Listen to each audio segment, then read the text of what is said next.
Well, welcome to the show, everyone. This is episode number 41 of The Practical Entrepreneur. I am Nick, your host. You guys already know me, but I'm going to introduce you to our guests today. We have Dominique and Luis from the Flor de Luna CBD shop that is located in Boyle Heights, California. Luis and Dominique, go ahead and introduce yourselves. Hey, how you doing? I'm Luis, born and raised in Boyle Heights, so it's pretty special to have a shop out here. Hi, I'm Dominique and also co-owner of Flor de Luna Apothecary, and excited to be here. Thank you. Cool. So give us a little background of yourself. You said you were born and raised in Boyle Heights. Yes. So what high school did you go to? What streets did you grow up on? So I started off at St. Mary's. Okay. From there, my parents moved out towards Soto and Sir Chavez. So went to Malabar, then to Belvedere, and then finally to Wilson High. Got it. And from there, took off to Davis, and now I'm back teaching. UC Davis. UC Davis, yes. How was UC Vacaville for you? It was interesting for sure. It was eye-opening. Just being a young kid from Boyle Heights, just going into a place where seeing so many different people and it was just so different from where I came up with. So where I grew up. So it was pretty interesting and scary and fun and yeah. Got it. How about yourself, Dominique? Were you born and raised in Boyle Heights as well, or you? Actually, I was. My mom grew up in Estrada Court, and we lived there till I was about 2, and then we moved out to Pico Union, and that's where I was raised. Okay. And then I moved. I actually bought a home in Boyle Heights, and so I lived in Boyle Heights for about 10 years. And I went to Bravo High School, Bravo Medical, okay. so I'm very familiar with the area. Got it. Where did you two meet? Interesting story. We actually worked together. I was the director of community organizing at East LA Community Corporation. Okay.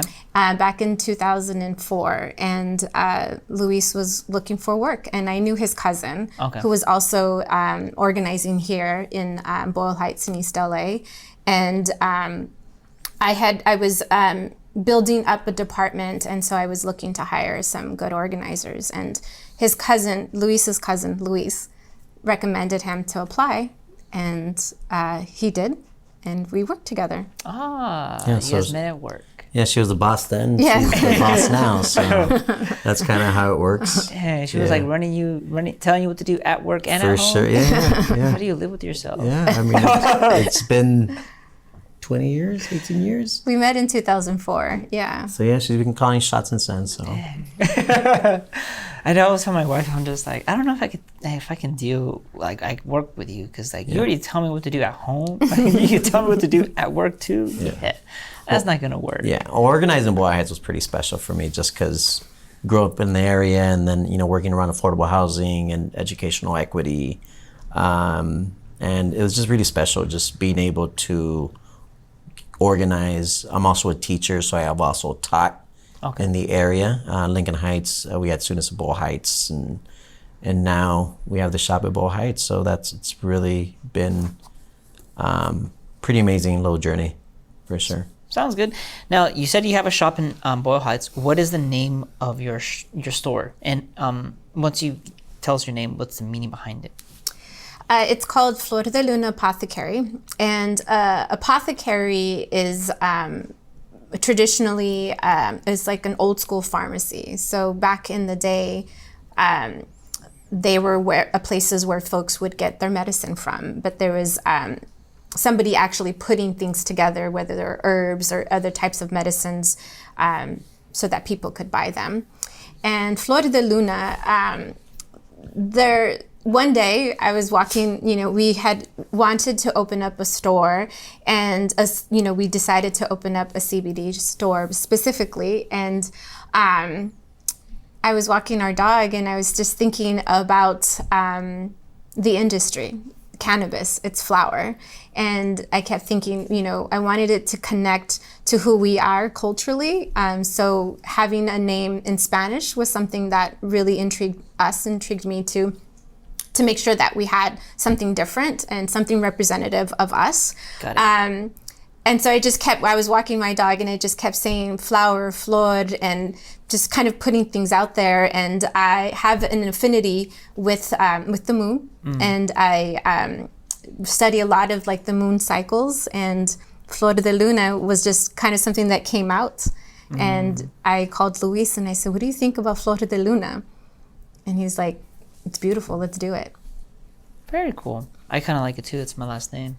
There you go. There you go. And I was like, oh, cool. It's like, it's my last name. Maybe the second shop could be Nicolas. So one of the things that I want to focus on as far as our conversation is the importance of building community. I think that's one of the pillars of what you guys wanted to do with your store, as far as, building a community, as far as an open space for vendors to come and, sell their products, and also hosting events. Unfortunately, not right now. You can't host any events, but in the near future you will. Why do you feel that building community is important? Well, I think it's very, very important. I mean, it's always been part of our mission. I mean, going back to organizing, like we do this because we care of our community. So we wanted to bring in medicine, at least for me, something that, could be seen as taboo. But, my grandma had a big jug of alcohol with marijuana, and it wasn't to get high. It was for medicine. So I think that aspect of it, and us being community minded and always having that frame of mind, it was really important for us to be able to inform the community on the medicine that we have, and the medicine that they might not be comfortable with.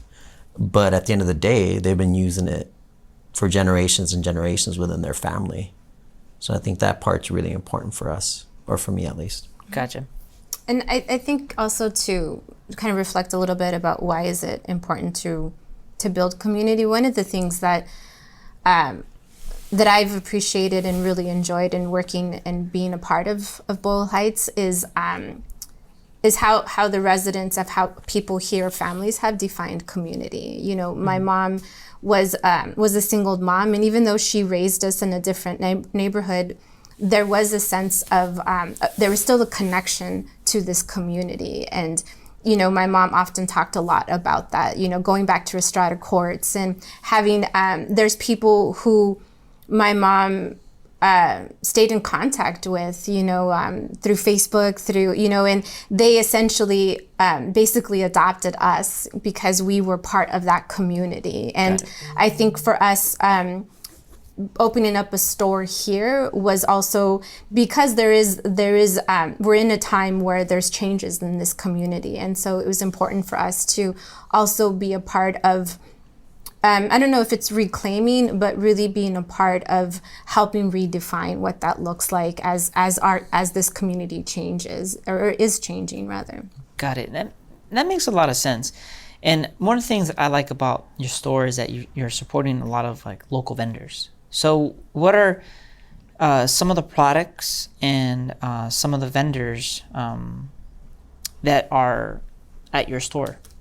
Well, I could start with something that's really, really important to me. We have a mini entrepreneur section, and these are young kids that started their own business. We have an 11-year-old young lady that started her business. She sells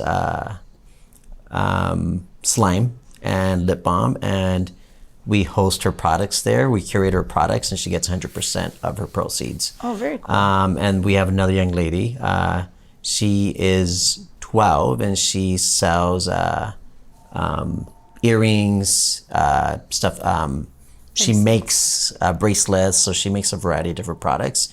And once again, it's amazing because when they got there, it was just very, their product was very primitive, right? Like the packaging was just handwritten, and then they came back to restore, and then just the next time they came in, it was typed, and they added treats to their product. So it was just really amazing how such a young entrepreneur was able to just kind of morph and take ownership of her product and then just improve it. Very and it's cool. just wonderful that 11, 12-year-olds are doing that.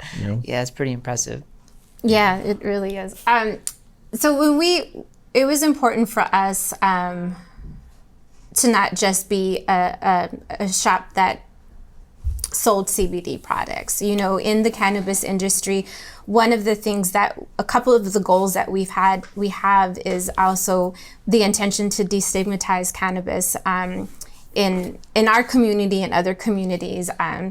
And so the aesthetics of the shop was really important. But also within the cannabis industry, it was important for us to recognize the inequities and the discrepancies in the industry. And so we were very intentional about doing research and finding women of color, particularly who were in the industry, and then looking for women of color who were like local, whether it's Los Angeles or California, to be able to have them in our shop. So we've unfortunately there aren't a lot. It isn't a cheap business to get into, and there's a lot of regulations. So there's a lot of people, a lot of women of color who do CBD products, but to become legit, it's a long process, and it takes a lot of money to do that. But we've been able to find a few of them.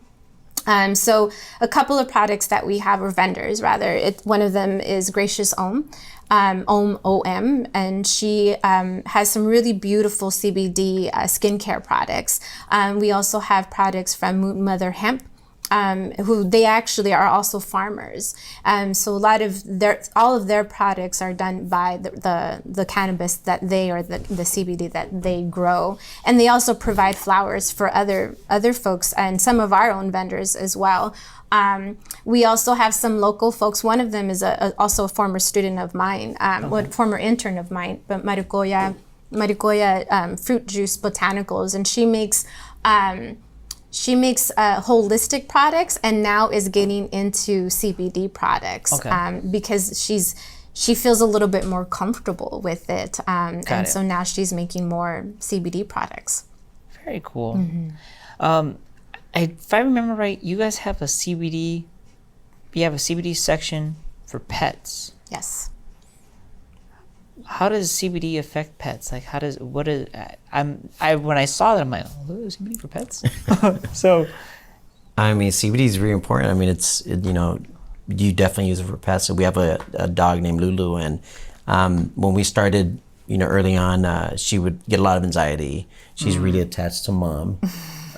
So we would leave, and she'd be, super anxious. She'd be, just kind of getting into stuff, and 4th of July would come around as well, and she'd get super nervous. So we just started, we did a lot of research. We started giving her some CBD treats, and that would really calm her down. So all these treats really help pets, dogs, cats, really calm down. And sometimes we think of cats like we don't think of them as having anxiety, but they do, right? Even though they're super independent, they do have anxiety when their owners leave, for instance, right? So the products that we carry, we have capsules, we have tinctures, we have dog treats. We just have a variety of different products that help them just really relax and manage their own stress. Got it. And not miss or not be so lonely. It's a way for them to kind of manage their stress. And also, you guys have a CBD like beauty section. Now, I'm not very familiar with the CBD world. So, what are some of the benefits from the CBD beauty products versus what's already on the market? So CBD is it's an anti-inflammatory products. Well, CBD is good for any type of inflammation, any type of skin irritation that you may have, any type of sensitivity. So even if you don't have it, it's a more pure product in a sense, because there's no additives, there's nothing added to it, because it's so it's really good for we have some face serum, we have a scrub, we do also have a mask. And so those are also the things that I use after after my toner. It's really kind of I always people often comment, that I look a lot younger than what I am, and I tell them I use CBD oil on my face, But it does tighten up your skin. It's anti-inflammatory. Okay. It's good for any skin irritation or any skin problems that you may have. So I want to talk about destigmatizing the reputation that CBD or even cannabis has, because I know Latinos, you mention, CBD or you mention cannabis, they're like, oh, it's like the devil, right? It's like it's the worst thing possible. But then they'll drink alcohol like crazy, right? And I think that consuming like a beer has so much more calories and so much more, and then it dehydrates you, and then and if you drink too much, you get hungover. I'm like, I don't want to deal with that. You give me a little bit of like an edible, lets me enjoy life a little bit, laugh, and then let me go to sleep. I'm like, I'd rather have that a whole lot, rather do that, go that route versus dealing with the alcohol. So what are you guys, what do you think CBD and cannabis has a reputation, and what are you guys trying to do to make it more acceptable within the Latino community? So the reputation, as you mentioned, is a very negative one, right? So a lot of us, whether it's our parents or us, us individually, we grew up during the war on drugs, and so we have that view of it, right? The administration during that time did a really good job of demonizing, what is it, the devil's lettuce, and really geared towards like people of color who were selling it to white communities. But prior to that, not necessarily teaching the history of it, where it was legal at one time, and it was like hemp, cannabis farms were just growing up. They used hemp for a lot of things. They meaning this country used hemp for a lot of things. It is just monetarily and politically made more sense to make it illegal, and so when you think about the negative view that cannabis has, it's because of that. It's the result of the war on drugs, and so specifically speaking of within the Latino community, it's that, right? It's them understanding what that looks like through that lens, but not necessarily remembering how our people, how our abuela, how our tias, how our ancestors have actually used cannabis to heal. And so it's really understanding what cannabis is from a medicinal perspective, and having them understand that that there's this view of cannabis because of these reasons, and this is the truth, and this is the reality of it. I didn't know that cannabis was legal. So it was legal before.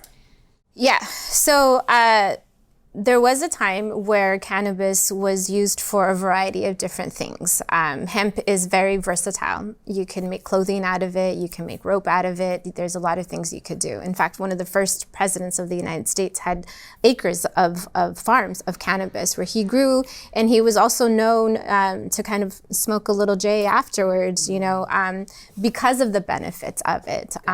But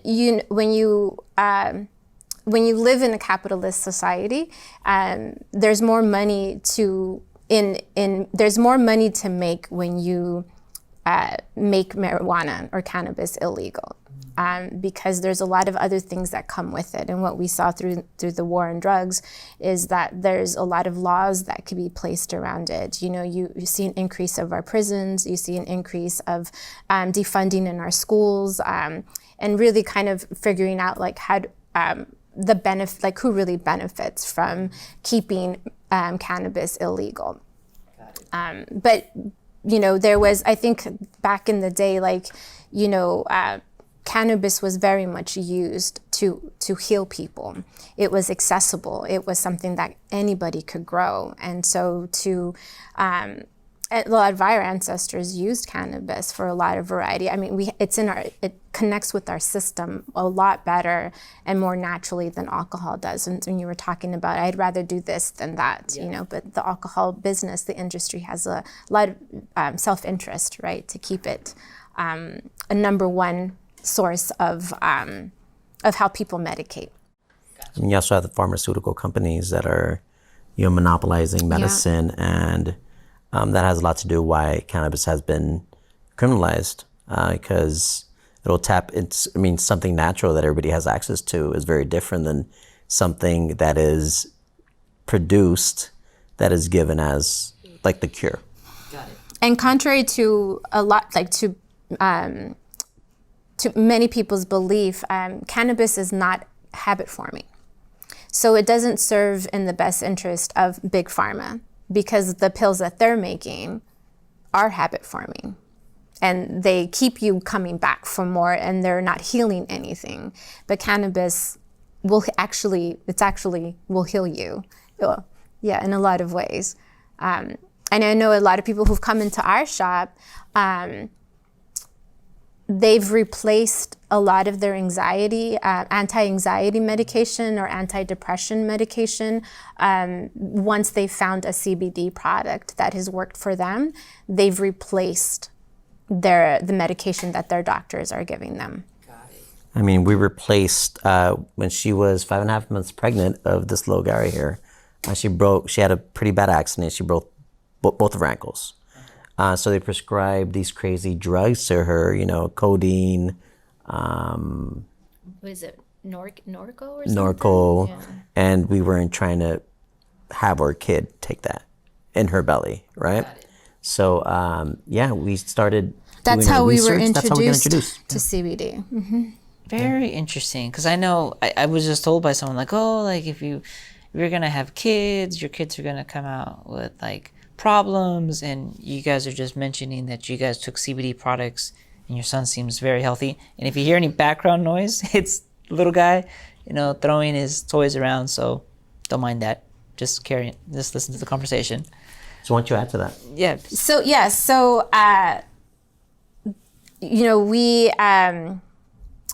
I was just really uncomfortable with the medication that they were giving me. I don't take a lot of medicine anyway. It's actually an internal joke between the two of us, because I'll drink teas, I'll do all these other things that'll take about 2 weeks to get over a cold, when he could take what is it that you XLR? Yeah, or something like that'll just have him go to sleep, the Theraflu or something, and it'll have him go to sleep in a day, and then his flu's gone. But for me, it's like 2 weeks. And so when I had the accident, I also chose to have the surgery awake, because I didn't want to be put asleep. I was really afraid that they put me to sleep, they would put the baby to sleep, and I didn't want to have any implications or any effects with our kid. So of course, when they gave me this laundry list of medication, I was telling Luis, like, there's no way that I could take any of this. I was just, was really, really nervous. I'm very skeptical of Western doctors. It's just not something that I was really comfortable with. And Luis was like, well, why don't we ask our midwife and see what she should suggest? And she suggested actually eating like little bits of cannabis, of an edible. Because she says the stress on my body because of the pain could also be damaging. So she says, like, let's focus on managing your pain so that you're not stressed, you're not anxious. She agreed that she's like, if you don't want to take these pills, that's, yours and Luis's option, and that's your choice. But let's figure out what we could do to manage your pain so that you're not stressed and you're not anxious. And she says, well, how do you all feel about, you taking some, like a little bit of a piece of like an edible, like a bite, every day to kind of help ease your pain? And we weren't as educated about, cannabis while you're pregnant. So we did tell her, even though, we were both familiar with cannabis and we understood the medicinal benefits of it, we were still really worried because we internalized a lot of the stigma as well. And so because we hadn't done our research, we thought, it might not be the best option. So she introduced CBD. She says CBD is cannabis. However, it's the cousin of THC, which is a non-toxic, it's non-psychoactive. So it doesn't give you that high feeling, but you'll still get the medicinal benefits of it. And so we thought, well, that sounds good. very comfortable with it. So we started doing our research, and we used a lot of the CBD, like ointments, topical products on my ankles, to help me heal, because my ankles were swollen. I was bedridden for several weeks. I was in a lot of pain, and it really helped ease my stress, my anxiety, helped me sleep. It also helped a lot of the swelling, and because it is anti-inflammatory, so it helped. I believe it really helped my healing process a lot faster, and I didn't have to take any of the medicine that they gave me. And there was points where she got pretty in a lot of pain, and she would just take something that was over the counter, but it wasn't the codeine, it wasn't Norco, but she was able to manage her pain with CBD products, and it was amazing that So that's how it all started. That was the beginning of our relationship with CBD. Yes. Got it. And then fast forward to my mom. My mom, both of our parents actually had cancer. My mom had colon cancer, and they removed about a foot of her colon, and her chemo sessions were just horrible. She'd have all this pain. Her extremities, her hands, her feet would get really swollen, and and I suggested she use some CBD products, some lotions, and she was very adamant that she didn't want to do it, this and that. And then, I brought up the fact that our grandma, had a big jar with marijuana and alcohol, and she wasn't using it to get high. She was using it for, to manage pain. She was using it for her inflammation. And that's when all right, well, let me try it. And that's when she started using it. And, she loved it. She was feeling a lot better. She was able to manage her pain from the chemo a lot better, and to this day she still uses it. And now I have my dad using it as well, which convincing that guy, that's was a quite big task, yeah. big task. But he uses it. He was a mechanic for many years, so he has a lot of But it's probably his hands, right? his hands, so he uses it, and he loves it. Who does not want to feel pain go away? And at the end of the day, it's we had to educate our own in order for them to really feel comfortable. And once they used it, it's just wow, it's amazing. And now they recommend it, oh, you have pain, my son has a CBD shop, right? Nice. And they live here in Boyle Heights, so we get a lot of their friends, a lot of older people that they're recommending. And they'll, any opportunity they have, it's oh, why don't you try this? And then, oh, my son has it at his shop. And yeah, that's how we've gotten a lot of business, for sure. Very nice. Now, here's a question that I'm sure a lot of people have, and I have myself. You guys opened in the middle of a pandemic. Now, it's hard enough to start a business, period. The courage to we're doing this, and you guys did it in the middle of uncertainty. What were you guys thinking? What were you guys feeling? How did that all come about? It definitely wasn't our intention to open up during the beginning of the pandemic. We had committed to this this vision of opening up this apothecary of a CBD shop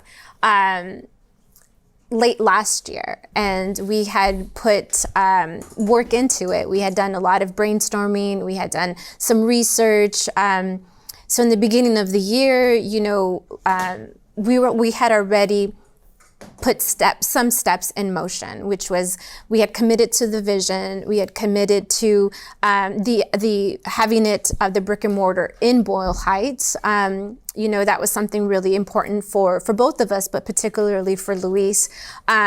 And so we just started to, one step at a time, what do we need to do to open up a shop here? What do we need, or, open up a business in Los Angeles? And that was what we were doing. We didn't have the intention, nobody was able to predict that we'd be in the middle of it. It just it just happened that way.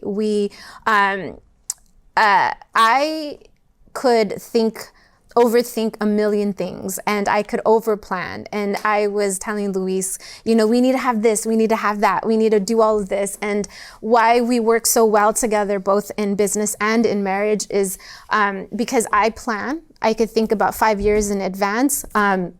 But I could get stuck thinking about those 5 years and all the little steps that we need to take to get to that plan. And Luis is like, I'm just going to do this. We just need to do this. We just need to move. And that's basically what happened. You know, we were looking for a location, and or we thought, well, we started to look for a location in February. And then we have a relationship, you know, with the former executive director of East LA Community Corporation. She actually worked with the both of us, but also went to UC Davis with Luis.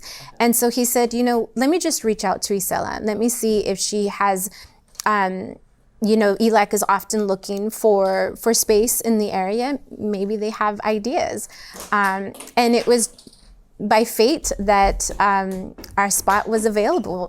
That spot, 107 North Boyle Avenue, they had just moved, they had consolidated, and it was just that type of, you know, I often think when you put things out in the universe, it kind of just starts happening, and it literally was that, you know. And I'm pulling Luis back, and I thought, this is not gonna happen, like there's no way. And then, you know, March 17th or 15th, we get the stay-at-home orders, and I thought, okay, this is done. But it kept moving forward. You know, ELAC was still willing to move forward, and we signed a lease April 1st. Nice. Fidel? Did he come out? Yeah, I started laughing. That was so All right, funny. bud. Nice Can work, you give kid. us? That's funny. Isn't it be funny? So I'd actually like to add to that as well. So I think it would have been easy for us to pull out of the lease, you know, but we just decided to. It was never a thought. Okay. Like, we just decided that we were gonna do this, and at the end of the day, people are stressed, and at the end of the day, we decided that we were just gonna go ahead and just go for it. And like I said, it could have been really easy for us to pull out, but we just decided to go for it. Very cool. I'm glad that you did, because I believe what you guys you're gonna do is help really destigmatize the cannabis and with the CBD, and especially being in a very highly densely populated Latino community like Boyle Heights, where you get a lot of chaos with the little guy in the background. I'm so sorry, but I can't help but laugh. I'm glad that you guys you open up your shop here in Boyle Heights, because it's a very populated community with Latinos, and hope we can break that stigma behind cannabis, behind CBD, and understand the history and the importance of it. And I'm glad that you guys are doing it. Last thing that you guys want to share about your store, about yourselves that you may have missed? Studio. Mm-hmm. Yeah. So just to kind of add on to your statement, the other part of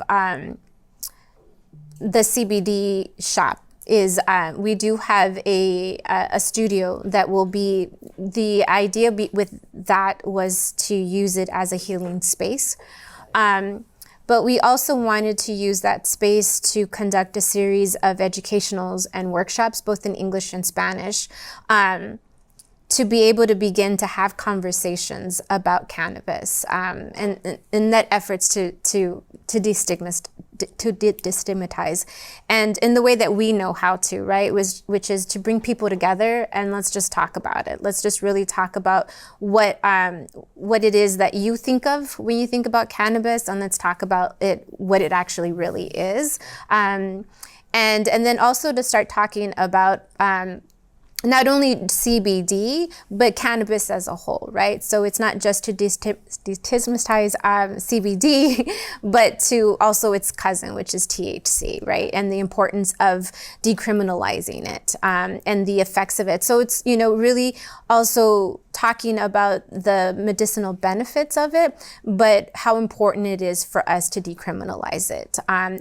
There's people who are becoming billionaires now because it's legal in certain states. Meanwhile, we still have way too many Black and brown brothers and sisters in jail for a lot less of what they're selling.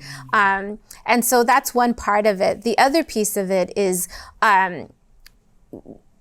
what we also know because of our own upbringing, that there's a lot of folks in Boyle Heights who may or may not be aware that they experience PTSD because of the social and economic conditions of Boyle Heights. You know, whether you hear, you know, gunshots or you hear helicopters, you know, if you kind of grow up with that environment, you have a level of anxiety. And we feel that when we're given the space to heal ourselves, whether it's our own personal trauma or community trauma, it will then essentially heal our community, right? When we're able to have that safe space for us to come together to talk about things. But not only to talk about it, but to really heal ourselves from it. And the studio that we have, which is adjacent to the shop, is we hope to be able to utilize it with that intention and with that goal, where not only do people become informed and educated about the world of benefits of cannabis, and how we could utilize it and to impact our lives, but to also use those conversations to begin the healing as a community. And whether it's through writing, you know, exercises, whether it's through restorative yoga, but to be able to start looking at the benefits and then start doing steps to heal individually and as a community. Gotcha. That's awesome. You want to share your Instagram handle, your website, anything, so that way people can follow you? Go for it. So our Instagram and Facebook is flordeluna.apothecary, and our website is flordelunaapothecary.com. And yeah, we're available for pickup, delivery. No, we're available for pickup. We're working on being able to ship out. So that'll be coming up soon. But we have a lot of great product, and I think we have a lot of resources there on our website as well. People should check them out, and we'll kind of go on from there. Awesome. Thank you so much for being a guest on the show. Thank you. And thanks for your little guy for the entertainment and interrupting us several times, which I absolutely loved. I could not stop laughing once we turned off the cameras. But thank you so much. I wish you best of luck. Thank you. And that's it. Thank you so much for having us. Oh, no, you're